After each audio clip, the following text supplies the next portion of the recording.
So, hello everyone. Welcome to this will be a practice session with relative clauses. So there's another video that you will find that with sort of general considerations that I've recorded before. It goes into great detail, and I wouldn't want you to be sort of overwhelmed with all of this.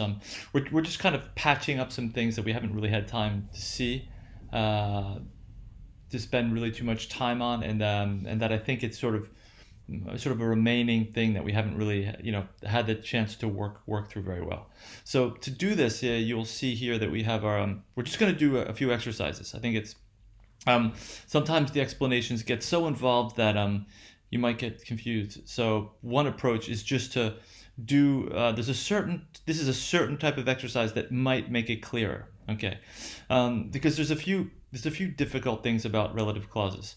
One is that they're subordinate clauses, right? And as we said, a clause, right, is a verbal structure, right? Okay, so it's a subordinate clause, and what might be difficult to sort of apprehend, and if you remember, this is one of the reasons that we've spent some time looking at the different kind of post modifiers, is that sometimes we can have these big verbal structures as post modifiers in noun phrases. So it's hard to sort of and so we can have a subordinate clause contained within a noun phrase, right? And in a sense, it's sort of like we're putting a sentence in a noun, right? And that, I think, is one of the reasons why I would say that's probably the if you haven't really understood that, it might be a lot harder to see.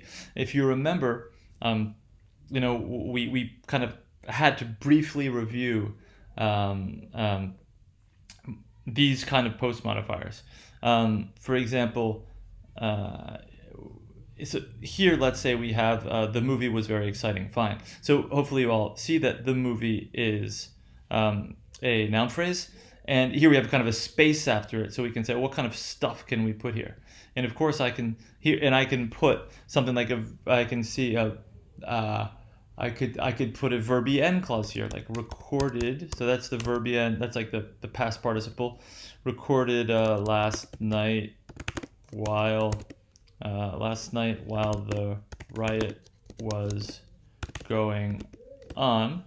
Okay, this whole thing, the movie recorded last night while the riot was going on, that is a noun phrase, right?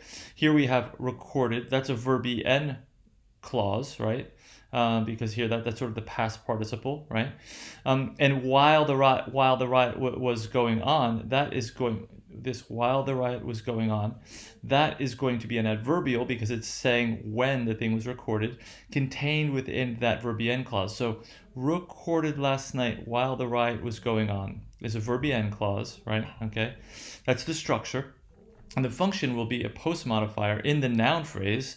The movie recorded last night while the riot was going on. Okay, so that's just to say that we can have a lot of different things in this. It's kind of easier to see this as sort of a space, right? I can say the movie to watch, and so I've just added another thing to saying here I'm giving information about the movie, so that's what post modifiers do.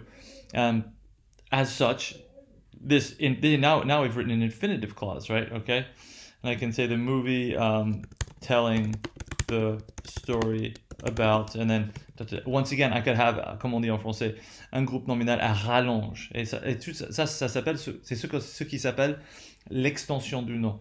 So I'm a little bit, I think some problems, maybe some difficulties that you might have with relative clauses, is that it's not so obvious to sort of appreciate the fact that we can, once we have verbal structures, kinds of clauses, they can be verb ing clauses.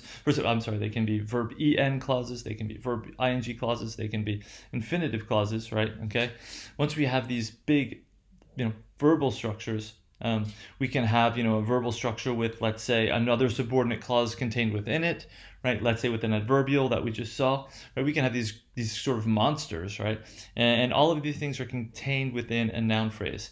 So it's a little bit, and so it might seem like a sort of particular type of complex sentence, because complex sentence just means we have, once we have a subordinate clause, we have a complex sentence.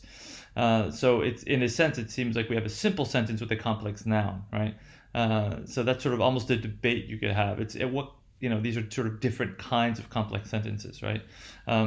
So that's one thing I kind of want you to first be aware of before we look at relative clauses. Okay, so the question when we have a relative clause is, okay, how does this we have a clause, which means we have sort of typically something that can be potentially a sentence, right? In many clauses we have, a whole sentence worth of information. If you remember, when we looked at that clauses, all we do is we adjoin our subordinator that before a sentence, right?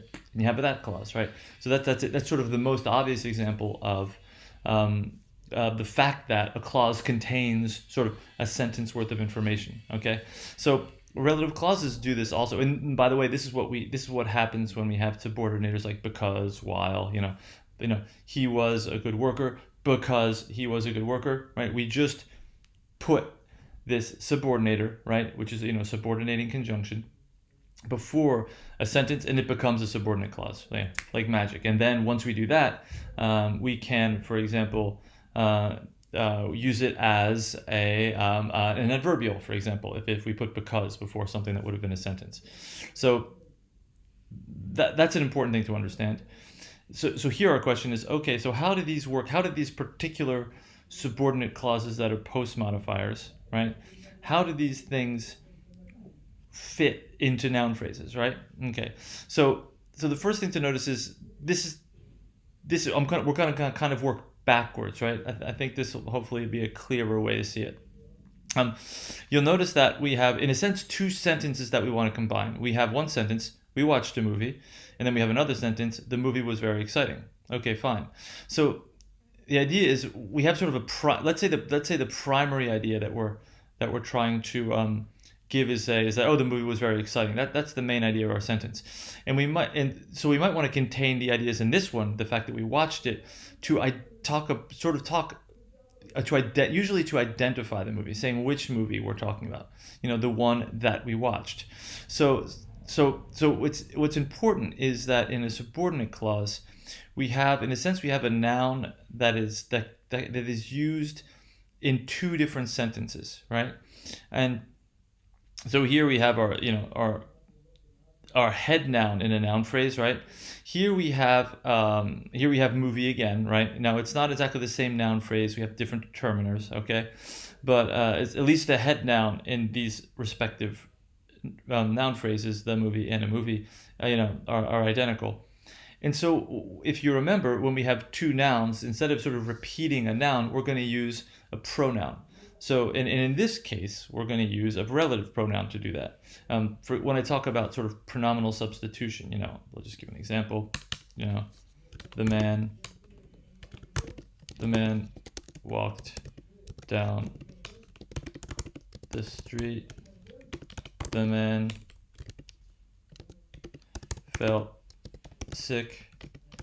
The man something's wrong here, right? By the way, I've mentioned this before, but this is what Hemingway does. If you ever read the writer Ernest Hemingway, or actually he got this idea, well, he sort of stole this idea, but it's sort of this trick where instead of using pronouns, you repeat the noun, and you get this feeling you're in this sort of bulky world where everything's kind of slowed down. It's kind of a stylistic trick. But of course, we're not going to say the man walked down the street, the man felt sick, the man, we're going to say he. So what is that? That's what we call pronominal substitution. Pronoun replaces another noun. Okay, so you can see that's what we're going to want to do here. If we have, he watched the movie was very exciting. We're going to want to kind of replace this with a pronoun. So what happens in a relative clause is that we're going to this sentence in parentheses. That's the one that's going to be the post modifier. Okay, and that's the one that we are going to sort of replace. I can sort of cross it out. Okay. We're not going to repeat that, and we're going to replace that obviously with a relative pronoun. Now, obviously, what we can see here is that means this relative pronoun is going to have a grammatical role. For example, we watched a movie. Hopefully you can all appreciate that a movie is a direct object, right? Okay, so we're going to need to replace a movie with a relative, with a um, with a relative pronoun. Uh, is that going? Yeah. And the one we're often going to use is going to be which, or here's an example. I can use that in this case, which, or I can also use, I'll say zero. We'll go for what we call the zero relative pronoun, right? And by the way, this is what we can do when when the noun that is replaced is a complement, right? Is when I say it, so that means it's like a direct object. It could be an indirect object, complement, or preposition. These kind of things, right? We can very often just use the zero. Okay, we can often just use no relative pronoun. So that means what's the important thing to note, and I'm going to try to use a little pen here. I'm not sure if this will work. I'm not good. We're going to make a little line. Okay, so here's a little pen. Is this going to work? The important thing to note is that here we have a movie. We're going to replace it with a relative pronoun, right? It's going to be that, which, or zero. It's the position. The relative pronouns always kind of are hiked up to the beginning of the relative clause, right? So I'm going to just write it. We're not going to say, the movie we watched that was very exciting. No. We're going to say. Ça c'est pas bien du tout.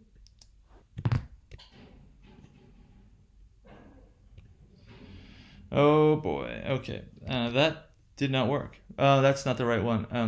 Excuse me. We're just going to do. I'm sure this is going to be too thick. Let's use the red one. Wonderful. The idea is that this relative pronoun, right? It replaces. Maybe we'll do 2 arrows. Don't know. Hopefully it'll help. So here we have this noun phrase, a movie, right? Okay, which is replaced by the relative pronoun, right? But the relative pronoun is always sort of hiked up to the initial position in the relative clause. Okay, so which gives us therefore that we watched. Okay, so let's get out of this mode, right? I want to just I am sorry. Yeah. That's what we have to do. Okay, so once we do that, we can go on to have. We are left with, since that is hiked up to the beginning, right? That I think I'm going to copy this whole business. Okay, so what that is going to leave us with is. We're going to start with either that or zero or which, right? We can say that we watched, and then we get our relative clause, right? That's what happens, right? So we've done this little kind of, we've added in this post modifier. Here we have our noun phrase, the movie that we watched. Of course, that we watched will be structure relative clause.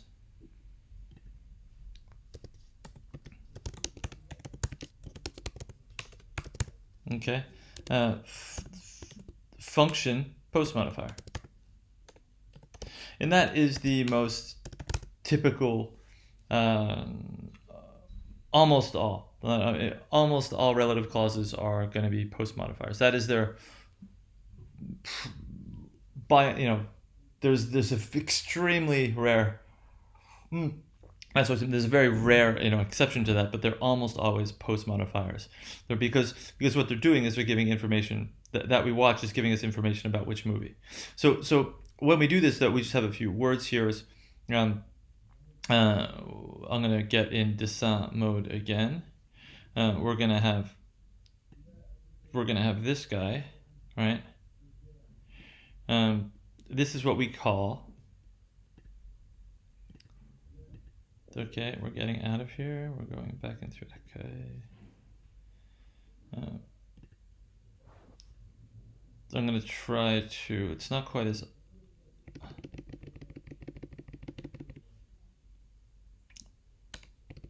No.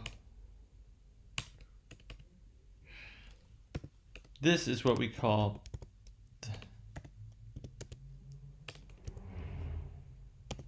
antecedent. Okay, because this is the relative pronoun, that, right? Okay, and it refers to this noun, right? A antecedent is a term that we use with all relative pronouns. For example, all pronouns. Every pronoun replaces another noun. So here when we have the man, this is also an antecedent. The man, right? Okay, hopefully that's clear. Because he is replacing the man, right? Okay, in the same way that because this is an antecedent, that is replacing, movie. Okay, and so that usually what's is typically the case in relative pronouns is that we have our relative pronoun, right? Okay, that whose antecedent is the head noun in the noun phrase, right? And that's kind of logical because the post modifier, right, is giving sort of information about that head noun, right? That's what we call, typically noun phrase expansion. So I hope that's just another way to kind of walk through this. I hope that makes a little bit more sense. So we'll just do a few more of these exercises, right? And that'll kind of make this together. So here we have, the girl is smart. That girl helps me with my homework, and that girl is smart. So here we're going to have, a similar kind of thing. We're going to have, we have this repetition of that girl. And so we have our sentence, that girl is smart. So this time what's interesting to know is that we will notice is, whereas here with we watched a movie is the direct object in that sentence. Here, that girl is the subject, right? Now, if that girl is the subject, we can't use the zero. We can't use the what we call the zero relative pronoun. We can only use that or which, right? And notice there's going to be no sort of order change, because when we have, you see here we have sort of movie, which is the last word in the sentence in this case. We have sort of a hole, right? We have the sort of crossed out word. It becomes sort of, we bring this up here, right? Okay, and we are left with and we sort of have a change in the word order. The thing that was the last word becomes the first word. Here, there's no change in word order, right? Okay, I'm sorry. When that girl is smart, because that girl is going to be replaced by either who or which, right? And we're just going to rewrite this sentence in a sense with either. Notice we use who because we have a human antecedent, right? I'm not who or that. I'm sorry. Who or that is smart. So that girl who is smart helps me with my homework. There we go. Okay. Next one we're gonna have. We went to the park. The park is not far from here. Okay. So here we have this is a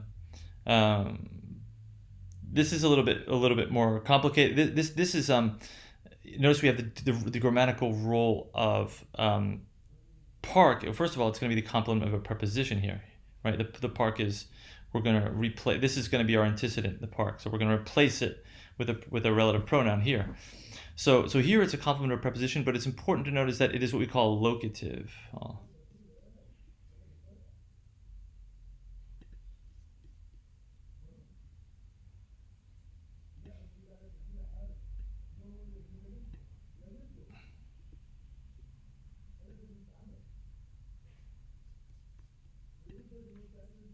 Meaning it's giving us information about place, right? So this is a locative, right? Let's hope, oh, that's wonderful. This is a locative, which means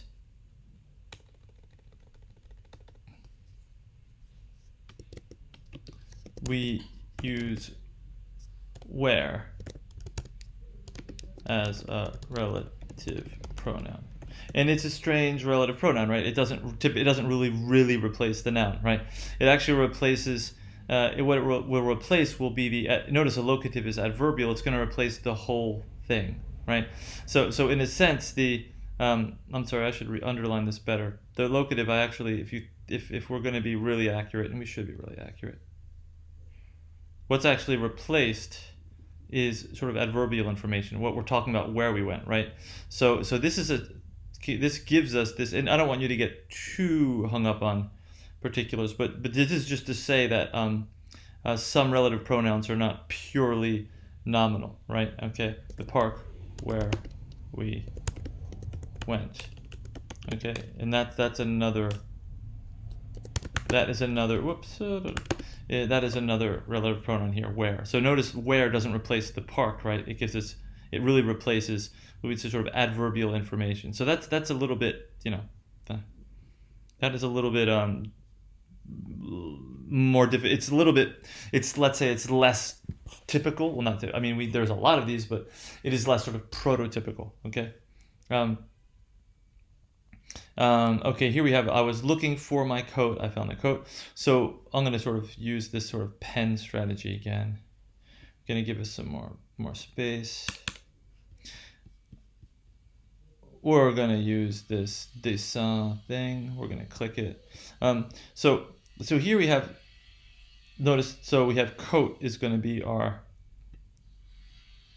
even though typically with relative pronouns, there are special pronouns because they can have differing determiners. Here we have my coat, the coat, and that is something that it is the determiner of the replaced noun that kind of, in a sense, disappears. So this is interesting to notice that the function of this.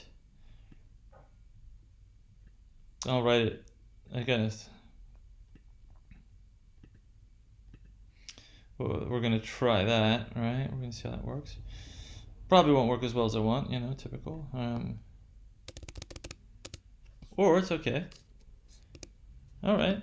And the function of that, of course, you can see is a complement of preposition. That's the function, right? Okay. I could have written that I should have written that as an F. It's okay.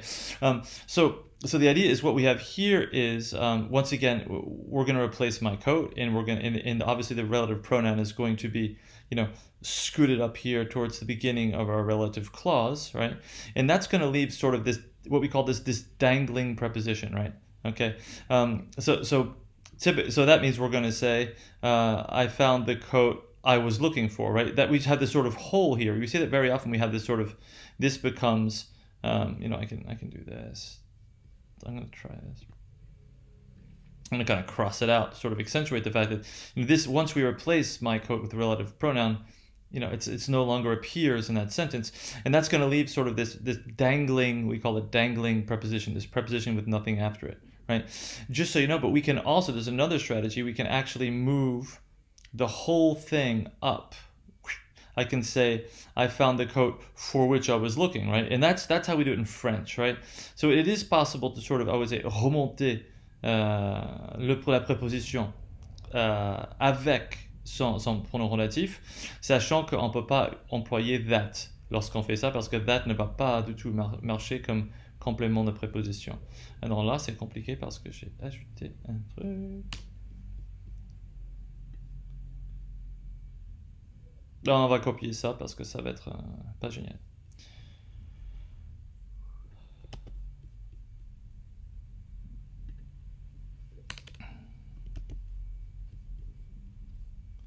So we're going to say, I found the coat. Kind of get rid of this. So what we're going to say is either 0, right? Okay, I'll write either 0. That or which, right? Those are the I was looking for. Okay, so here, the function of this relative pronoun is going to be a complement of a preposition that we can find in that sort of original sentence. I can even write that.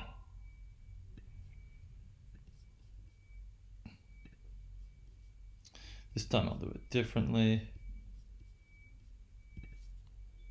Yeah, I'll do it like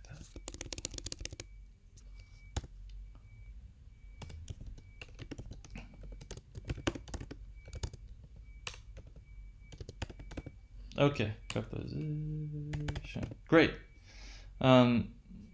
Okay, so that I think I don't want to do this for too long. We'll do a few more. We'll go probably a little bit faster. So here we have the chair is broken. I put the chair in the core. So notice that the chair is the complement of put. So we're going to kind of replace that. So you can kind of maybe try doing this along with me. We're just going to say, that's going to be what's replaced. So we're going to have the chair, which either one going to be the complement of I put in the corner. Okay, so here, by the way, we have the idea is we have sort of a hole here, right? We replace the chair, right? And then it becomes, and then their pronoun, relative pronoun that replaces it is in the head, at the head of the relative clause, and then we have just what's left is I put in the corner, right? So that's a very typical thing here. The man is a pilot. The man lives in the street. So here we have no, once again, we have the man is going to be the antecedent, so we're going to replace it with a relative pronoun here. Notice this is going to be the subject. So, by the way, the subject, we have to use who. We're not going to use whom. Who is the subject? Is a subject. In this case, it's a relative pronoun. It's a WH word, but it can function as a relative pronoun. If it's whom, it's going to be a complement, right? So the man, it's going to be either. Whoops. Wow. Okay. The man who or that is a pilot. Once again, we're not going to be able to use any zero relative pronoun because it's a subject. Otherwise, by the way, it seems like we're just starting a sentence. The man is a pilot, lives in the street. That sounds pretty bad, right? So it just doesn't make sense. So you are singing a song. What is the name of the song? The song is repeated, right? So we're going to replace that is going to be the thing that vanishes, a song, and we're going to put that relative pronoun there. So it's going to be a song, that, which, that, or zero you are singing, right? Okay. I'm gonna give you another copy of this with all the correct versions, so that should make it easier. Of this song that you were singing, in the other example, I don't want to write all the possibilities every time. No, I'm sorry. In English, we don't have a space before question marks. In French, we do. We live in the apartment. I invited them back to the apartment. The apartment. And once again, this is once again, we have this example of an apartment is complement of a preposition. It is an adverbial prepositional phrase that is a locative. It's telling us where we're going, right? Where we're living. So we're going to use that where. Once again, we're going to use that where, which is a really exceptional relative pronoun. I invited them back to the apartment where we live. I'm sorry. Oh boy. And that is that. So I'll leave that to you as sort of just as sort of a supplement to sort of make, because it's a relative clauses. We're just sort of taking care of the little pieces that we haven't had a chance to see. Great. Thank you. Take care.